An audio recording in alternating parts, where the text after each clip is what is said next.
మీరా అండి ఏటి తెల్లారి నుంచి బిజీగా ఏటేటో చేసేస్తున్నావు, గుమగుమలాడేస్తున్నాయి. అవునా? ఈ మధ్య అంతా బాబు కాడ ఎగ్జామ్స్ కదా, మనం ఇంట్లో నాన్ వెజ్ వండుకోలేదు. ఇప్పుడు ఆడ ఎగ్జామ్స్ అనేవి ఫినిష్ అయ్యాయి కదా, ఏవో కొంచెం నాన్ వెజ్ ఐటమ్స్ అన్ని ఇంట్లో ప్రిపేర్ చేశాను అనమాట. అదే హడావిడి. ఓకే, ఏంటది? రండి చూపిస్తా.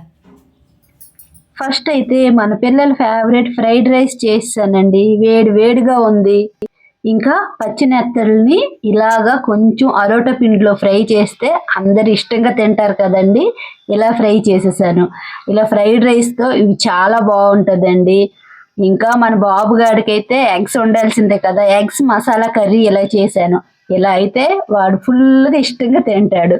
ఇంకా మీకు ఇష్టమైన రొయ్యలు మీల్ మేకర్ కర్రీ అనేది చేశాను. ఇంకా గోంగూర రొయ్యలు ఇలా దగ్గరగా చేశానండి. మీకు కావాలంటే రైస్ పెడతాను.